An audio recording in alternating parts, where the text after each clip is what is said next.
I am coming to you live from Queens, my apartment, obviously standing in front of a refrigerator. It's the only surface I've cleaned off right now. Bear with us while we go through a crisis. I love Story Hour. I was like, what's something that calms me down? And that's reading and sharing stories. And I remembered that in 2011, I wrote a 5-part series called Tips for the Post Apocalyptic Relationship. And the site has been taken down that I wrote it for, but I found I printed it out. I have 5 of these, printed it out and saved it because I am an insane person. And I thought, you know what? I'm just gonna read some of my tips every day to you all because that's fun for me and hopefully some of you will also find it fun. So this was called Tips for the Post-Apocalyptic Relationship. I wrote it in 2011. Part 1 is called Love Stinks, but I have grown accustomed to your SHIT. And I'm only going to read parts of each one because, maybe I'll end up reading all of them because we'll be here forever. But this is the opener. Armageddon is upon us. Build your defensive line. It is possible that World War III or some version of the end of the world will happen in the next 5 to 10. Wow, did I call it? Is the person you are with someone you can build a fort with in the woods and kill zombies? If he or she can't live without their iPhone and doesn't tip their waiter, the answer is no.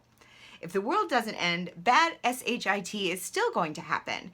Guaranteed. If you lose a leg, are they the person that's going to help you hobble?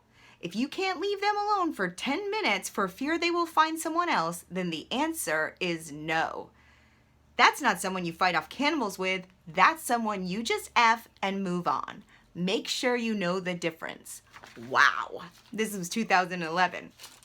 And this was the intro. This is when Maria and Arnold split. I wrote, with all the hubbub surrounding Arnold Schwarzenegger and Maria Shriver splitting, one might start to think, wow, if people with matching jawlines can't make it, what hope does my relationship have?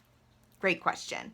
Relationships aren't for the faint of heart. They are not all Adrian and Rocky buying tiger jackets and Trans Am moments. Very specific Rocky reference. Roll your sleeves up and bite down on some leather, 'cause it's gonna get ugly. I have been with the same man for 5 years. This was 2011. Some empires didn't last that long. The BF and I lived together with 2 guinea pigs, RIP, and a whole lot of baggage. So here are some tips that I've learned about coupledom. So I think the first one is you suck too, which we're gonna discuss tomorrow. So thanks for joining me. I'm very excited about this. It's gonna keep me sane.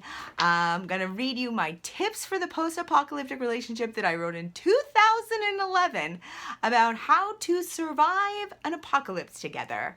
And maybe I will get more and more dirty in my face, or the apartment will get more and more clean. Who knows what's gonna happen? Thank you for joining me for story time. Tips for the apocalyptic relationship story time. We're doing it.